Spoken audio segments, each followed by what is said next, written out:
longer with us, who strived hard to defend and protect this faith so we could flourish. In honor of all of our marhumeen and the marhumeen that have no one to pray for them, kindly offer us Surah Al-Fatiha. Bismillah.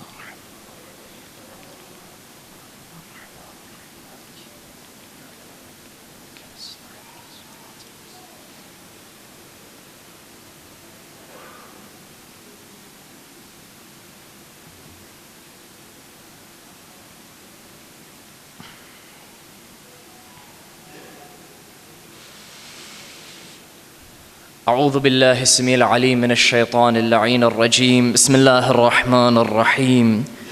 الحمد لله رب العالمين، والصلاة والسلام على أشرف الأنبياء والمرسلين، خاتم النبيين، سيدنا ونبينا وحبيب قلوبنا وطبيب نفوسنا وشفيع ذنوبنا أبي القاسم المصطفى محمد.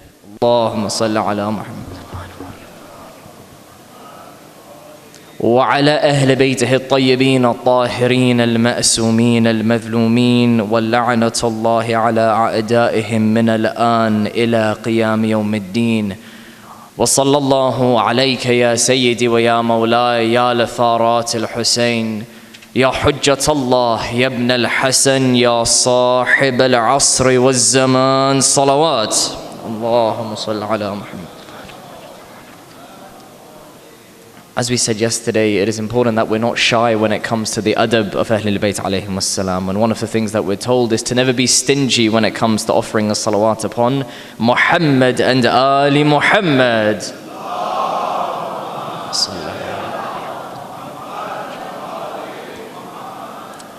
My dearest elders, brothers, sisters, salamun alaykum wa rahmatullah. Whilst it plays no specific relevance to my introduction at all, I'd just like to say the following phrase for you to reflect on for a few seconds. What is it that I did in the last year that gave me the ni'mah and the blessing to be in the presence of the majlis of Hussein alayhi salam?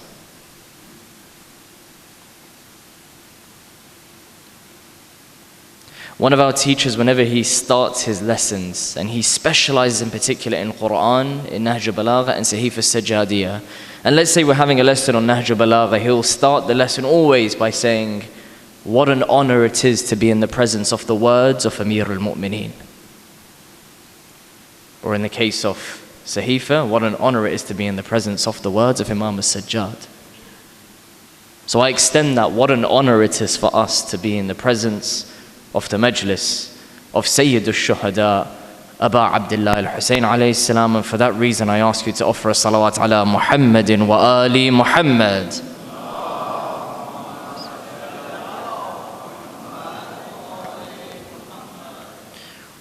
Yesterday we said that there are two different types of why. The why of the general postmodern society, which is full of the self, it's full of the I.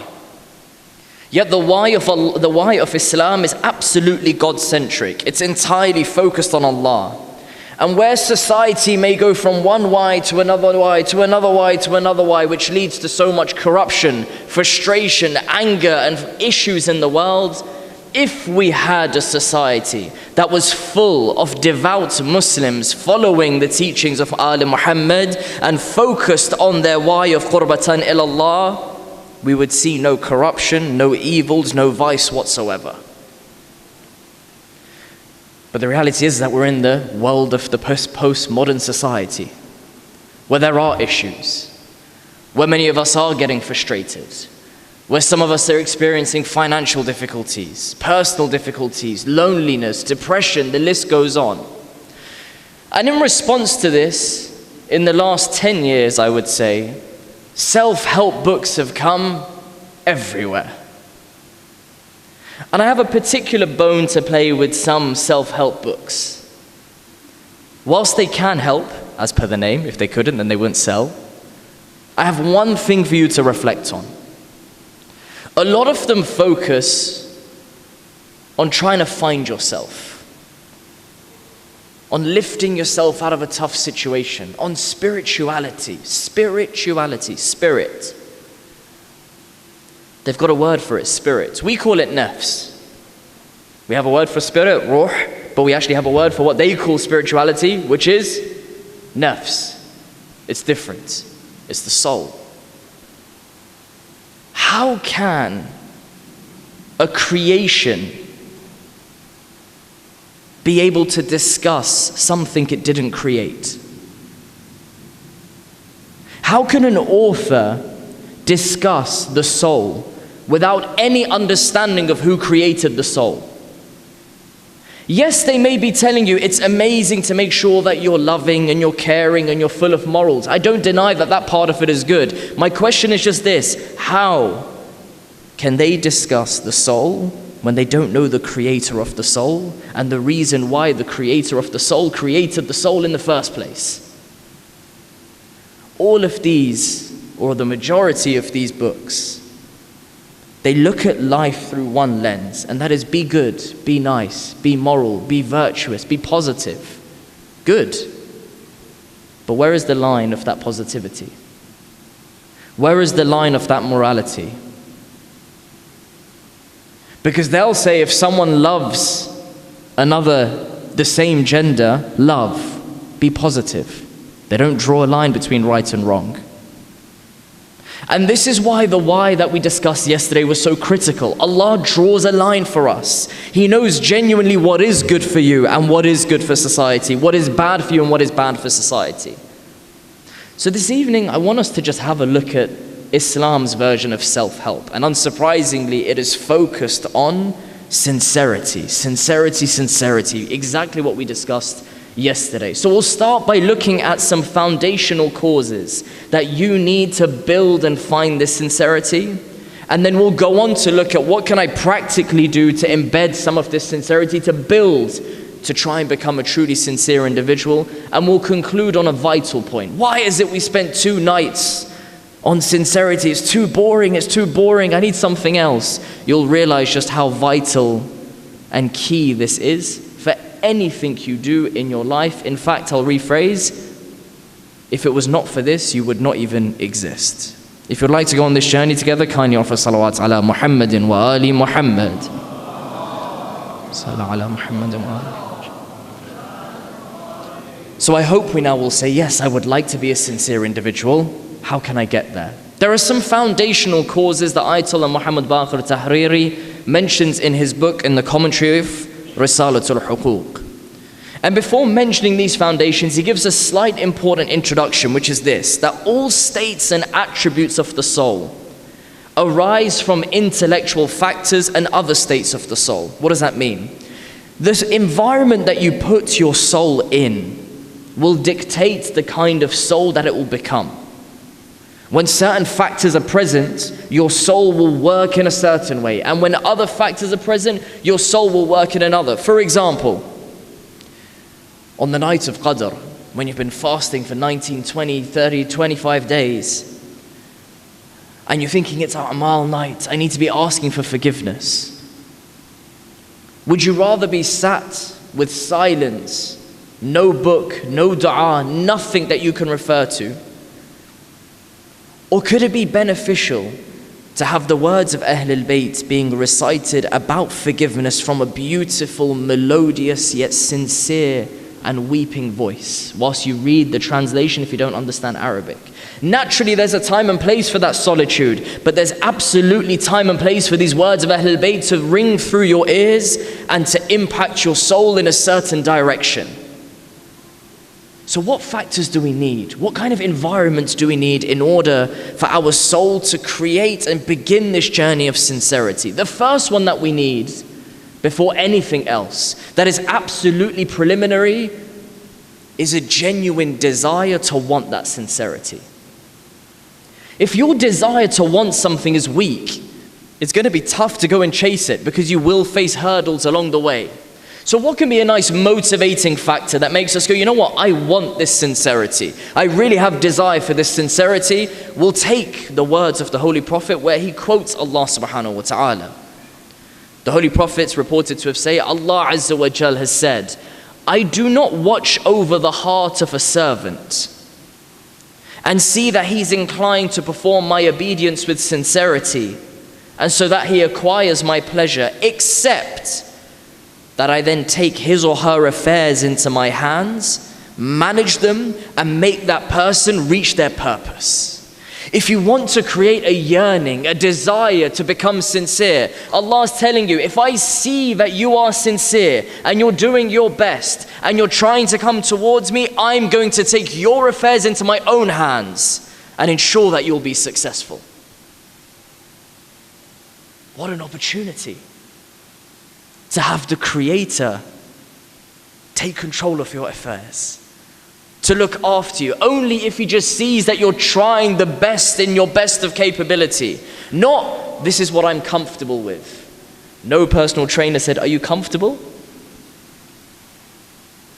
They always push you. When you push, you get results. So how much am I really performing my obedience sincerely? Because if I am, then Allah's with me. Sincerity being for the pleasure of Allah and nothing but the pleasure of Allah. And what would be the impact if Allah were to truly take all of my affairs? How amazing would that look in my life? Or is in the back of my head going, no, I still need to look after it. Because Allah, you can do some, but I need to do the rest. I've got to do it my way. How can I develop this desire though? For some of us, like me, maybe we're like, yeah, it's a nice hadith. It's nice that Allah's going to look after my affairs. But really, I'm not having it. It's not enough for me. How can I correct this and build on this true desire to want sincerity in my life? The second factor answers this. Knowledge. Go and acquire knowledge. In order to get this yearning for sincerity, grab knowledge, chase knowledge, seek knowledge. Because it will help you understand the conditions and the characteristics that you need to become sincere. Which is why Amirul Mu'mineen mentions that knowledge is a necessary preliminary for acquiring sincerity. ثَمَرَةُ الْعِلْمِ إِخْلَاصُ الْعَمَلِ. That the fruit of knowledge is sincerity in your action.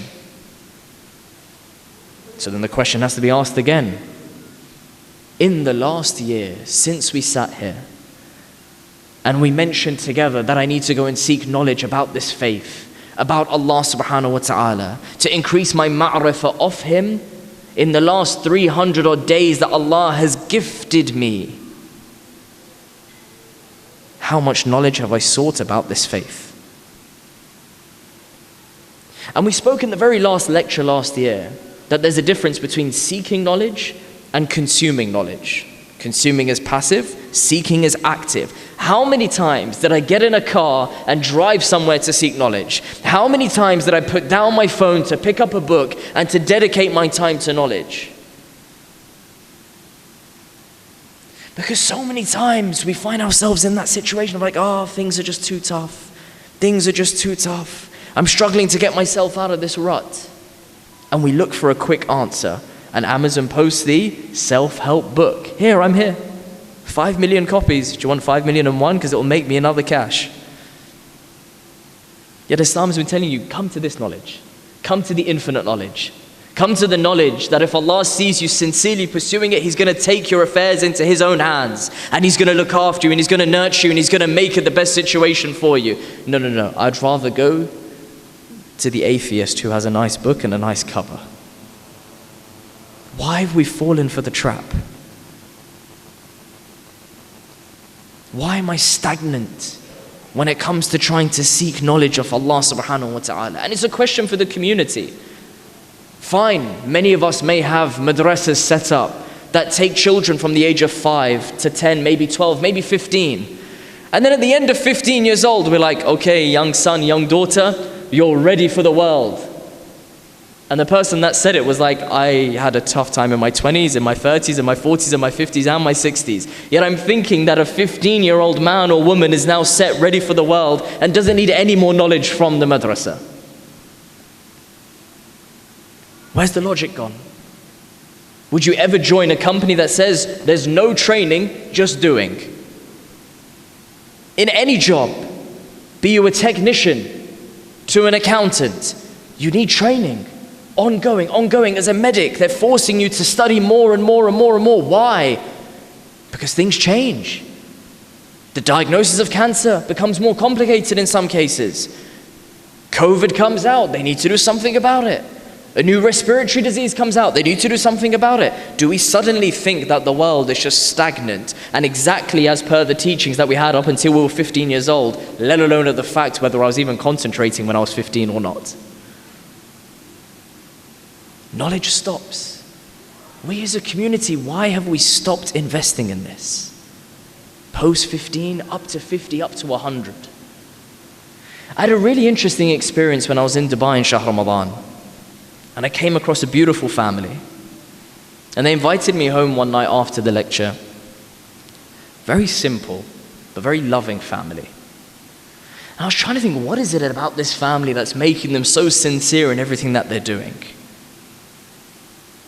They were so kind-hearted.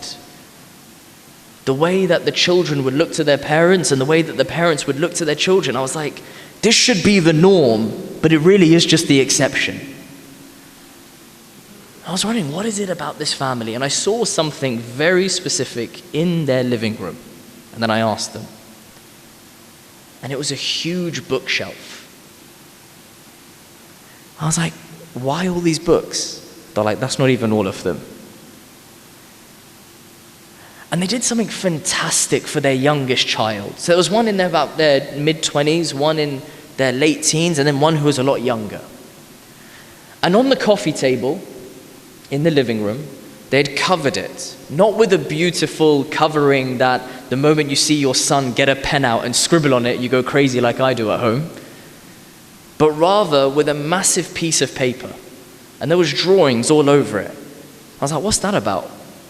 Like, as a family, we're going through different surahs from the Quran and we're drawing what we're learning from it. I'm like, that's cool, man. Visual learning. They realized that their child was a visual learner. They recognized that the Quran is so critical to them. They realized that as a family, we need to create a culture of learning, of education throughout their life. Come, let's learn together as a family. If you have older children, create book clubs with them. Get them to read one chapter and designate a dinner one evening a week to discuss that chapter. Even if they don't want to read the chapter, give them a 5-line summary of what it's about. But do something. Because if you're not educating your child, someone else is. And they're putting millions into that education. And there was another incident that struck me whilst in Dubai, and again I found this incredible, just to show the outcome of families that are investing in the education of their children. I was discussing a similar lecture to what we discussed last year about the time of our awaited Savior and how much knowledge will come into the world. And I mentioned that there's a hadith that says that thus far we have received only 2 out of X parts of knowledge. Some of you may remember this. And I asked the audience, I said, so how many parts do you think? 2 out of something parts of knowledge. And I kid you not, to my left, just here, where there's a massive gap, I wish there was more youngsters here, an 8, 9, 10-year-old goes 27. I was like, dude, I was 27 when I read this hadith. 8, 9, 10-year-old. The whole hall was shocked. This young boy coming out, knowing this exact number. I was like, how do you know this? So yeah, we just read as a family. Just imagine what that does to that young child now. On the one hand, it could just be a fact. Fine, he knows 2 out of 27 parts of knowledge. Khalas, he's now a smart, he's genius, great. But on the other hand, you've now got a young child who's looking forward to the day when our awaited Savior returns and creates this cosmic civilization that we discussed last year, because he's the one that will bring the remaining 25 parts of knowledge. Imagine what that does for that young boy. 8, 9, 10, 11 years old, how many more years he has to live, and every day he's looking forward to our awaited Savior. Yet we struggle to remember him on a daily basis. This is the power of this education. And Sayyid Sistani emphasizes greatly on this. He says that a person must possess, and the way that he phrases this is beautiful, a spirit of learning, an excitement, a yearning for learning, and a desire to increase their wisdom and knowledge in all stages of their life. What are we as a community doing to ensure that our next gen are being equipped with this knowledge to become sincere? Allah subhanahu wa ta'ala makes it clear in the Quran when He's telling His holy Prophet, وَقُلْ رَبِّ زِدْنِي عِلْمًا. And many of us will teach it to our children, say this dua in your kunut. And then you're like, okay, well, what are we doing to pursue this knowledge? Yes, if you have taqwa, Allah will teach you, but what am I doing to try and get that knowledge that Allah wishes to teach me? And I'd like to share this beautiful anecdote from one of the great scholars of our faith, none other than His Eminence Shaykh Abbas al-Qummi. And you'll see a man who combines intense knowledge with sincerity, this exact combo that we're looking for. Shaykh Abbas al-Qummi, for those of you who have Mafatih al-Janan, was the author of this book. For those of you who know Bayt al-Ahzan, the House of Sorrows, that describes what happened after the Holy Prophet died until Sayyid al-Zahra was murdered, he describes and compiles all or many of the narrations that exist in this time to give you a picture of the thuggery that existed in that time, unfortunately. And also, he authors a third famous book, amongst many others, known as Manazil al-Akhirah, this final journey towards Allah subhanahu wa ta'ala. And it's about this book that this story pertains to. He says that once I'd compiled and published the book, Manazil al-Akhirah, it reached the hands of a man by the name of Shaykh Abdul Razak. Shaykh Abdul Razak was one of those shuyukh who had the opportunity to every single day in one of the holy shrines, and in this case it was in the holy shrine of Lady Ma'suma, to stand up and share some of the teachings of Islam. Shaykh Abbas Qummi says that my father was a huge advocate and loved Shaykh Abdul Razak. And every single time he would have a session, his father would attend. Shaykh Abbas al-Qummi's father would attend. The Shaykh, giving the lectures every day in Sayyida Ma'suma's shrine, manages to get a hold of Manazil al-Akhirah, this book authored by Shaykh Abbas al-Qummi. And he would then read from it to his audience. One day, Shaykh Abbas al-Qummi's father returns home. He looks to his son and says, "Oh Shaykh Abbas, I wish you could be like the person, Shaykh Abdul Razak, who's explaining these rulings. He climbs on the pulpit and recites from the book in the manner that he did for us today." Who authored it? The very son that Shaykh Abbas's father is talking to. And Shaykh Abbas reported to say that I urged to tell him that I had actually authored that book, but I restrained myself and merely said to him, just pray to Allah that He grants me grace and success for such a venture. Look at this combination of knowledge with sincerity. And what an incredible combination it could be to give our community a chance of developing sincerity. The third factor of this foundational elements that we need to put in place to develop this sincerity is a very simple one, but unfortunately we're struggling with greatly. And that is diligently performing our acts of worship. It is sad that we're in a state today, and I say this with love and honesty, but we need to be transparent as well. That if we were to tick and cross how many prayers we've missed in our lives, as a community, it would be, I think, a pretty worrying number. A human can't get this sincerity within them without performing their deeds. We're kind of just getting into this point where we expect spirituality to drop from the sky and hit us one day like the apple hit Newton. I mean, that's it. I became a really spiritual person. I'm now going to find heaven. One day it's going to hit me. One day I'm going to make the decision. One day I'm going to pray. One day I'm going to do this. One day I'm going to do that. What are we waiting for? It requires our first steps. And how can we take those first steps? By having a yearning for those steps. How can we get a yearning for those steps? Go and study why you should care about these first steps. Go and study this Lord of yours to the best of your ability. Amir al-Mu'mineen reported to say, Al-ikhlasu thamaratul ibad, that sincerity is the fruit of worship. Sincerity is the fruit of worship. Without worship, there's no fruit. There's no sincerity. So if I'm not even performing my daily obligations, how am I going to find sincerity? How am I going to find this happiness? How am I going to find this perfection? And instead, we resort to other means rather than the means that can definitely get us there. And one of the reasons behind why we're struggling with these prayers, we're struggling with our fasts, we're struggling with our wajibat that Allah has made crystal clear for us, is that instead of seeking hope in Allah, we're seeking hope in everything that is worldly. And Amir al-Mu'mineen discusses this. He's reported to say, decrease your amal, not a'mal, your amal, your hope in this life, so that your a'mal, so that your actions become sincere. But we kind of got it the other way around. Decrease your a'mal, and maybe your hope in Allah is going to come one day. It doesn't work like that. We know it doesn't work like that, and we're just fooling ourselves. So the foundational elements that we need are four: to develop sincerity, true desire, acquiring knowledge, performing these acts of worship, and decreasing our hope in anything except Allah subhanahu wa ta'ala. And if you'd like to go to the next stage, kindly offer salawat ala Muhammadin wa ali Muhammad.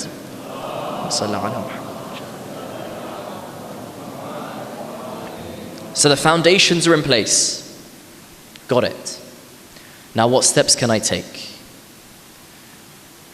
The faith teaches us 4 steps that I think if we were to publish a self-help book would do quite well. The first one is known as mushatara, self-stipulation, which is what? At the beginning of your day, stipulate how you're going to behave. Perhaps look at your agenda. If you're a doctor, look at your patients. If you're a businessman or woman, look at your agenda. If you're a mother nurturing your son or daughter, look at the schedule that you've created for them, for how selfless you guys are in your journey. And look, how am I going to act in this moment? How am I going to act in this moment? How am I going to act in this moment? Stipulate how you're going to act. It's like a pre-match team talk to yourself, but by yourself with Allah as your witness. And as we said yesterday, إِيَّاكَ نَعْبُدْ, that to you alone I worship. To you alone I'm going to give this a go. وَإِيَّاكَ نَسْتَعِينَ, and I need your assistance in executing this successfully, Ya Allah. Don't wake up and let the day suffocate you. Get up before the day, recite your prayers, and begin to think, how am I going to tackle this day step by step? And one beautiful way that you can try and do this is to set yourself a target that every single Shia of Ahl Muhammad needs to have ingrained in their head. And it is embedded within the beautiful dua of Al-Ahad, the covenant, the oath to our awaited Savior. Imagine that if every single morning before your day begins, you could say, listen, this is how I'm going to act, in accordance to living true to these words. Allahumma ja'alni min ansarih. That, oh Allah, make me amongst his supporters. How would a supporter of Al-Imam act in this meeting? How would a supporter of Al-Imam act in this exam? How will a supporter of Al-Imam act in this family gathering that I'm tempted to attend, but maybe I need to be a bit wiser in my decision? Use Dua al-Ahad as a template for you to stipulate how you'll go ahead and act in each and every aspect of your day, so you take control of the day. The second thing many of us have heard about, muraqabah. You now begin your day, but you've got to be vigilant. Just because you've got in the car and made sure that there's fuel, that the oil's good, that the brake pads are good, and the discs are good, and the engine is switched on, doesn't mean you just close your eyes and switch off unless you have a Tesla. And even if you've got a Tesla, I don't know why you would have an engine in that case. But anyway, you've got to be vigilant. You've got to be careful now how you drive. Imam Sadiq alayhi salam says this in such a beautiful way. Allahumma salli ala Muhammadin wa ali Muhammad wa ajjal farajahum wa radhum. He's reported to say there is not a day that arrives for a person except that the day says to him, imagine the day addresses you, O son of Adam, I am a new day and I am a witness over you. Thus if you speak that which is good in me and perform good deeds in me, I will bear witness for you on the day of judgment. Verily, you shall never see me again. I.e., this day is never coming back. If you do good, I'm going to support you. But if not, I will have an obligation in the next life to speak only haqq. And Allah subhanahu wa ta'ala in the Quran says something beautiful to us. O you who believe, Ya ayyuha alladhina amanu, ittaqullah, have this taqwa of Allah, and let every soul look to what it has put forth for tomorrow. And again he says, have taqwa, and Allah is indeed aware of what you do. What is this tomorrow that Allah speaks about? Be wary of what you put forth tomorrow. I thought we're talking about today. Allah is telling us, O creation, be vigilant. Because whatever act you're doing today will manifest itself tomorrow, i.e. Yawm al-Qiyamah. Every single act that we do now has its existence in Akhirah. And if we have this vigilance that every single time I hit another car, there's a big insurance claim, every single time I commit a sin, I may not have an insurer to bail me out. It may just be me and my Creator. Muraqabah, this vigilance, this focus throughout our day on rectifying ourselves, on prioritizing Allah throughout our day is vital. And I now look towards another great scholar of our time, one of the amazing scholars, especially in the field of fiqh and usul al-fiqh. That if you speak to any Hawza student, they will know of this man, and they'll probably maybe complain about how difficult his books were to study. And that is His Eminence, Shaykh Murtada al-Ansari. And we look to this man to understand even someone like him, how vigilant he is even on the most subtle of issues. It's said that he was in the company of his brother Shaykh Murtada al-Ansari, and he was traveling from the city of Kashan to Mashhad. May Allah grant us the ziyarah of Mashhad, inshaAllah. And he would then arrive in Tehran, where he eventually settled down into one of the houses there, in which he shared a room with one of the students. One day the Shaykh gave the student some money so that he could go out and buy some bread for the both of them. The student returned, and Shaykh al-Ansari had noticed that he'd brought some sweet meat with him too, and he placed this on top of the bread. He turned towards the student and he said, from where did you get the money to purchase this sweet meat that he put on top of the bread? Well, what's the big deal? Just eat it, man. Someone gives me food, I'm just eating it half the time. The Shaykh is questioning, look how vigilant he is. I gave you money to go get bread, and you've come back with bread plus something. Where did you get the money for this plus something? The student replies, I borrowed it. The Shaykh took only the portion of the bread that had no sweet meat on it, saying, I shall not eat that sweet meat. Why? For I am not sure that I may live long enough to repay the debt. Look how careful he is at this detail. He gives the student money. The student buys food. He borrows a little bit to add some extra delicacy on top. The Shaykh does not want his soul to die in a state of being in debt. Years later, when that student came to Najaf, he went to the Shaykh and asked, now that you're at the head of the Hawza and the marja of the entire Shia world, tell me, what did you do that Allah granted you this great success? As I said, he's a phenomenal scholar, that many of the students still study his works. He replies and says, it is because I did not have the courage to even eat from the portion of the bread which lay beneath the sweet meat, but you had the audacity to eat the bread as well as the sweet meat. It's the details, my dear brothers and sisters. The vigilance that these guys have is exceptional. And this is what helps us get this sincere servitude. Planning our day in advance, making sure that we know how we're going to act in each of those situations, but then as we begin our day, being absolutely vigilant to the roads. And I'm sorry to at Karachi roads again, but every time I'm in a car here, I'm genuinely worried. You wouldn't drive here with your eyes shut. So why do we go through the world with our eyes shut? The third thing that we're then told to do is muhasabah, hisab, that some of you may know it as. The reality is this, that we will make some mistakes in life. Some days we're going to be in profit, some days we're going to be in loss. But when we're in loss as a business owner, we don't just go home and not think about it. It plays on our head. And any good business owner goes, you know what, I'm going to analyze that loss and I'm going to try and get it sorted. In the same way, we need to do muhasabah on our sins. Go home and reflect. How did I get on? Am I net positive or am I net green when it comes to my deeds?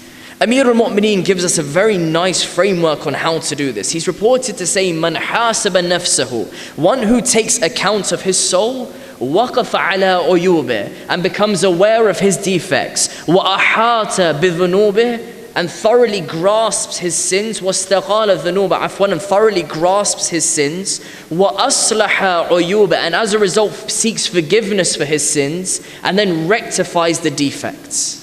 I.e., go and analyze, how did it go, and then ensure you go and rectify it.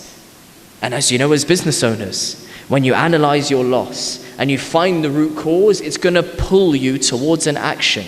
When you find the root cause as to why you managed to backbite for the second day in a row, and you realize it's a certain WhatsApp group that you're in, you're going to pull yourself out of it if you're truly sincere and you want to improve.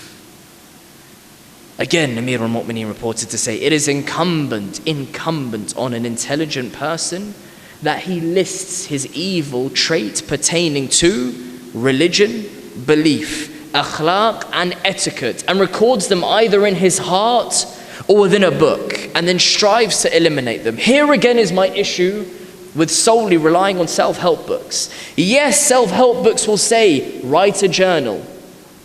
And at the end of the day, if you feel that you've wronged someone, or if you feel that you've done something, write it down and correct it. That's nice, that's akhlaq and etiquette. Those were the last two things that Amir al-Mu'mineen said. But primarily, what did he say? List evil traits pertaining to religion.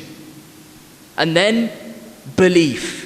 And then comes akhlaq and etiquette. I'm not saying remove akhlaq and etiquette. I'm saying don't forget belief and your religion. How many of us end the day thinking, actually my iman in that moment was weak. Actually in that moment of the day, I wasn't thinking about the imam. Actually in that moment of the day, I did take too long a stare at that opposite gender. Muhasabah will help us get towards sincerity. And we mentioned this hadith last year, but I'll repeat it again from our holy seventh Imam, Imam Musa ibn Ja'far al-Kadhim, salawatullahi wa salamu alayhi. ليس منا من لم يحاسب نفسه في كل يوم. He is not from us, the one who does not take account of his soul every single day. Yeah, they gave you a journal. Yes, it sold 1 million copies. Imam al-Kadhim was speaking about it 1400 years ago. Why are we not putting more emphasis on seeking the knowledge of the A'imma, which is the infinite knowledge from Allah subhanahu wa ta'ala? Why? As I said earlier, maybe as a community we're not nurturing it enough. Maybe as families we're not nurturing it enough. And maybe as individuals, we think knowledge exists more so in other sources than those who have the infinite knowledge from Allah subhanahu wa ta'ala. The last point in actualizing servitude, in this combo of starting your day right, in being vigilant, and then holding yourself account, is to acknowledge that yes, there will be moments where my soul is trying to do that thing that it shouldn't. And as we said yesterday, I'm going to try and bring it back. But it wants to, but I try and bring it back. How do I win this fight? How do I reprimand this soul that wants to constantly get out of hand? Amir al-Mu'mineen actually praises this. He's reported to say, one who reproaches their soul has rectified it. I.e., if you're feeling your soul going between one and the other, it's not a bad thing. It's normal. And you'll be praised and elevated if you manage to control it. But how do I control it? The first thing is the knowledge that you need to control it. Hence why I'm emphasizing again, knowledge. But there's another part that we learn from Sayyid Ali Qadhi. In the past, sanitation was very different to today. as I'm sure many of you know. In some areas, you'd find that water would flow from gutters, and this water was often in a very dirty state, and therefore people couldn't use that exact water to then wash and shower. The clean water would therefore be stored in certain areas, whilst all of kind of the gunk and whatever would make its way downstream, and now it would be separated. So you'd now have this pure water that you could now use. Sayyid Ali Qadi would often say to his students that the soul of a person is similar to that pond of water that is now clean that you've been looking after. The dirt and the muck will settle at the bottom of it. But what is the manner of acquiring that tranquility? When we're constantly talking and gossiping and getting frustrated and finding the world beating us, it throws our souls into all sorts of turbulence. It creates all of this kind of muck. However, when a person manages to just be still, to let the muck run downstream, let it all gather in the corner, let your soul be at ease like that tranquil, clean pool of water that you can now wash yourself with, in that moment the soul has been reprimanded. You're in the heat of a moment. They've just complained about the way that you hosted on that WhatsApp group. How do I respond? And you feel that frustration in you. The guidance is, let all of that muck pass downstream until you see your soul in a tranquil place again, and then react. Reprimand and control your soul. Take hold of it. And forgive me for saying it this way, it's like when a dog owner has a dog. Remember, dogs are najis. Not before anyone starts getting excited about getting a dog and saying that I said get a dog, they are najis, the saliva, etc., etc. But when a dog is getting out of hand, what does the owner have to do? Pull it back. Restrain it. Reprimand it. When your soul is getting out of control, pull it back. Restrain it, reprimand it until it's calmed down, and then take an action. Don't be in haste. Ensure that you control it. So the summary is this: muhasaba, self-stipulation, then being vigilant, then self-accounting, and then train yourself to stay calm when you feel yourself agitated and infuriated. And when you put all of this together, you'll start to realize, I'm prioritizing something greater. Modern society was telling me, just look, it's not a big deal. Islam is saying reprimand. Why? Because Allah is greater than the look. This training of your soul will bring sincerity over time. But eventually you'll get there. But so what? Yesterday we discussed the positive effects of this soul, and if it manages to reach as a level of sincerity. So I don't want to go into that into too much detail. But there is one vital point that I said I wanted to highlight in these last few minutes. Yes, there can be moral goodness if you manage to control your soul. Yes, there could be societal goodness if you manage to control the soul, and if you manage to make sure it's sincere. But all of these things are very much about what is the goodness that comes out of it. And society has played a trick on us. It has started to make us think that if there is no apparent goodness in something, it's not worthwhile doing. If it's good for you, then do it. Otherwise, why waste your time? It seems like a logical argument, right? If there's no goodness in reprimanding your soul, then stop. I really don't want to wear this garment. Or I really do want to wear this garment. Or I really do want to speak to this person I shouldn't. If there's no goodness, what's the point of refraining if I can't see the apparent goodness? I'm still going to be a good Muslim if I do this. I can't see the goodness that it will give me. So you know what? For that reason, I'll abandon it. I'll leave it. I'll speak to who I want. I'll wear what I want. I'll eat what I want. Because it's a bit of pork, it's a bit of alcohol, it's a bit of that. What's the big deal? It's some music. What's the big deal? It's not going to affect me. I'll just focus on my soul as you told me to. I'll make sure I look after it. I'll reprimand it when I get too intoxicated in whatever satisfaction I'm exploring.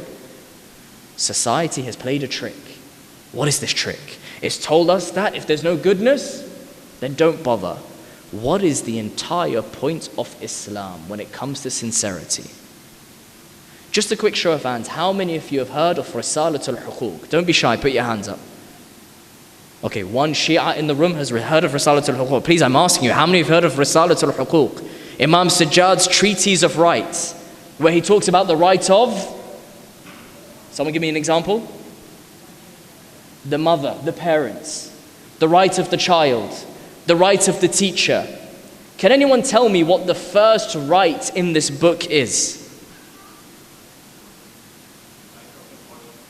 Oh, right of your body, almost. There's one even before that. Yes. The right of your soul. You're very close. What a beautiful answer from our young brother here. Almost. Society played a trick. If there's no goodness in it, if you can't see this goodness, then don't bother with it. If it's not good for you, don't bother with it. If it's not good, the first right that Imam Sajjad lays out in Risalatul Huquq is the right of Allah subhanahu wa ta'ala. Forget me. Forget me. What am I if I wasn't for Allah? The first right is the right of Allah subhanahu wa ta'ala. Imagine you could do all of the rights correctly to your mother, all the rights correctly to your teacher, all the rights correctly to your children, all the rights correctly to your body parts. Even the second right, you could do all the rights correctly to yourself. If you do not do the right of Allah correctly, then where is the value? But there's no apparent goodness in the right of Allah. What am I going to get out of it? There's nothing in it for me. I want something out of it. The self-help book told me, focus on me. Imam Sajjad says, focus on the right of Allah first. And this is a big issue, which is why I'm stressing it over and over and over again. We've been duped into thinking that we are something without Allah. We are nothing without Allah.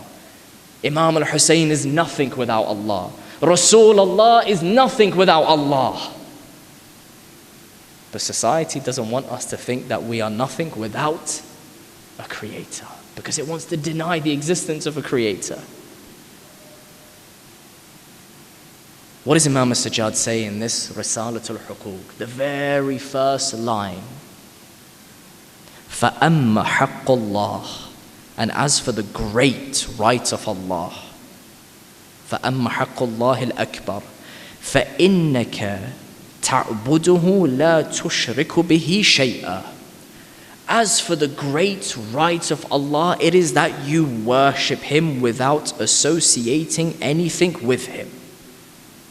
That includes myself. It's not about me when I worship. It's about my Lord. He continues, when you do that, when you do this worship with sincerity, note, sincerity. He made it binding upon Himself. Allah makes it binding upon Himself to suffice you in your affairs in this world and the hereafter, and to protect for you that which you love therein in this world and the next. What more do you want? You want beauty in this life and the next? You want money in this life and the next? You want best food in this life and the next? You want whatever's great for you in this life and the next? Allah subhanahu wa ta'ala, the creation of the best, the creation of everything. If you observe the rights of Allah subhanahu wa ta'ala, then He will take it into His own hands to ensure that your affairs are to the best of their fate, at the best of their level, fi dunya wal akhirah. Can you now see how different a lens we now put on when it comes to deciding, should I do this, should I do that? Should I do this, shouldn't I do that? There's no benefit for me, I won't bother. No. Haqqullah. I ask you, my dear brothers and sisters, tonight, try as a family, print this first rasail from Risalatul Huquq, Haqqullah, and read it as a family. It's 10 lines long, maybe 12 lines, the equivalent of 12 reels, 12 YouTube shorts. You'll be done with it ASAP. Get out a few pens and just let everyone write. Let everyone draw. Let everyone talk. But let that be your focus, because as a family, if your focus is not obeying the huquq of Allah, then what value is there? Then what value is there? And this is why we wanted to spend a bit of time on this concept of sincerity. Because without it, the heroes of Karbala would not be heroes.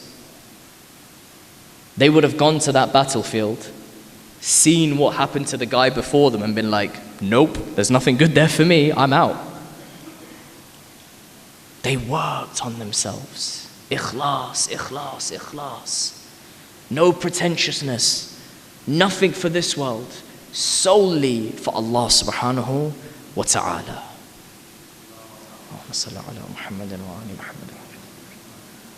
And the companions were a phenomenal example. The way they worked on themselves. What's incredible is that Imam al-Hussein alayhi salam doesn't trick them into going, look, we're going to somewhere nice, this is going to be a really enjoyable time, and then suddenly it twists. No. He's absolutely clear-cut with what's about to come. Yet their sincerity makes them go, I'm coming with you, no ifs, no buts. No what's value for me, none of that. Imam al-Hussein alayhi salam makes an address to his companions whilst leaving Medina. He says, O people, the collar of death for mankind is like a necklace around the throat of a young maiden. This is assured. And my own eagerness to meet my ancestors is no less than the eagerness of Yaqub alayhi salam to meet Yusuf alayhi salam and his brother. There's a battlefield waiting for me. It is as if I can see the limbs of my body being torn apart by frenzied wild beasts filling their engorged bellies. Could the Imam be any clearer? We, the Ahl al-Bayt alayhim was-salam, are pleased with Allah's pleasure. Look at how He obeys huquq Allah. We remain steadfast in the face of His trials so that He may award us with those rewards of those who are patient, the sabirun. The family and the offspring of the Prophet are not detached from him. They will never be separated from one another and shall be brought together in the blessed enclosure in paradise. The Prophet's eyes will shine when he gazes at them, and Allah's promise about them shall be revealed. Indeed, whoever is prepared to lay down his life for us should travel with us. God willing, I will depart tomorrow. How many of us in our current state would join Sahib al-Zaman if he gave a speech like that? Ya Imam, there's no goodness in it for me. What about huquq Allah? In this journey from Mecca to Karbala, from Medina to Karbala, we see individuals not with the Imam alayhi salam physically, yet they're still martyred in a godly way in Kufa. We see some individuals who are with him from start to finish, no ifs, no buts. We see some individuals who are on the fence, should I, shouldn't I, should I, shouldn't I, and then eventually making the right decision to join. Why? Because of huquq Allah. They do anything to stand for haqq. No matter how hard that ordeal would be, they submit sincerely. No I involved to Allah subhanahu wa ta'ala, complete submission. Imam al-Hasan alayhi salam addresses his dear brother. One day Imam al-Hussein comes to his brother Imam al-Hasan. And when Imam al-Hasan sees Sayyid al-Shuhada, he begins to weep. Imam al-Hussein asks Imam al-Hasan, why are you weeping, Why are you weeping? Imam al-Hasan alayhi salam, Imam al-Hussein alayhi salam says to Imam al-Hasan, I weep for what will be done to you. Imam al-Hasan says to Imam al-Hussein, what will be done to me is that I will be given poison by intrigue, and I shall die by it. وَلَا يَوْمُكَ يَوْمُكَ يَا أَبَا عَبْدِ اللَّهِ. But there's going to be no day like your day, O Hussein. He describes it. Imagine a brother to a brother. One brother says, I'm worried, you're going to get poisoned one day. I'm sorry, this is why I'm crying. The other one says, La yawmaka yawmak ya Aba Abdullah. There's nothing like your day that's about to come. Why, Imam al-Hasan? What's going to befall on this younger brother of yours, Hussein? Imam al-Hasan says, Oh Aba Abdullah, you'll be surrounded by an army of around 30,000 men. They'll all be alleging to be from the nation of the religion of Islam.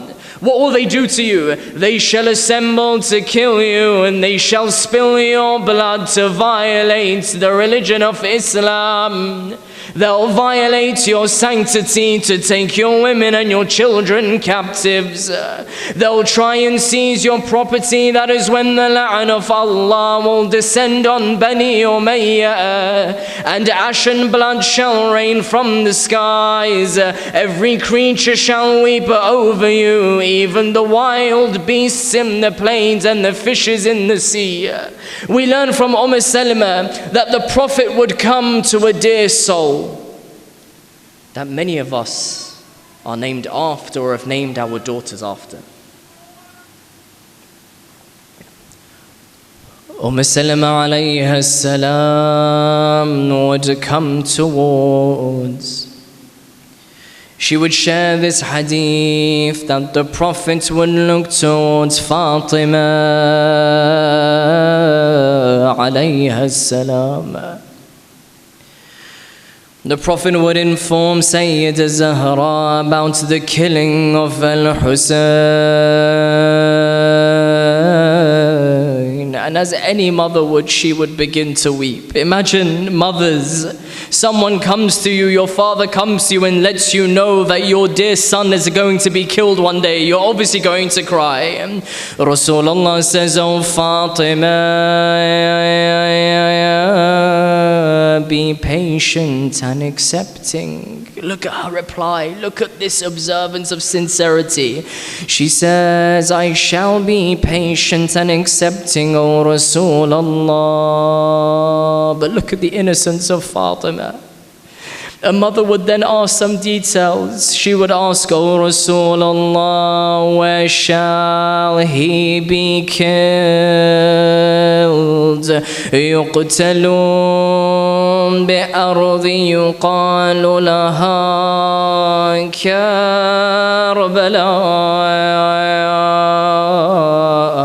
He shall be killed in a land called Karbala. But Rasulullah doesn't stop there. He gives some more details to Sayyidah Zahra. He says, في غربتي من الأهل والعشيرة يزوروه يا فاطمة قوم. He tells her that, oh Fatima, he will be isolated from his relatives and his kin, but don't worry Fatima, after his death a community shall come and continue to visit him. Ya Rasulullah, we promise you, Ya Sayyidah Zahra, we promise you that we are this community that come to visit Hussein, that will forever visit Hussein, not just for dunya wal akhirah. And now Fatima, I ask you, when you heard about this news, how did you reply when you thought about Hussein? How would a mother reply when they think about their son sat next to them, seeing them spiritually be killed by the enemies of Allah?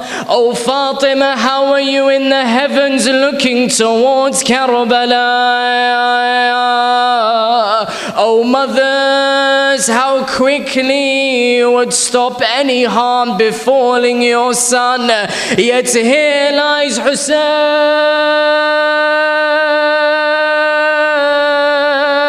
Oh Fatima, here lies Hussein in Karbala, whilst the horses would prepare to trample the chest you used to kiss. ألا لعنة الله على القوم الظالمين وسيعلم الذين ظلموا أي منقلب ينقلبون والعاقبة للمتقين إنا لله وإنا إليه راجعون. My dear brothers and sisters, yesterday, mashallah, mashallah alaykum, you observed the sha'air of Imam Hussein, you observed the azaa of Imam Hussein. And I ask you humbly again, do not hesitate, do not leave, be present in this azaa of Imam al-Hussein alayhi salam. Partake, organize yourselves into your lines, and don't hold back your voice. Because perhaps this voice that you chant, Ya Hussein, could strike something within you that on Yawm al-Qiyamah, that voice will say, this voice sung the praises of Hussein. And through singing these praises of Hussein, managed to change itself and to find sincerity in finding Allah subhanahu wa ta'ala. أفلح من صلى على محمد وآل محمد.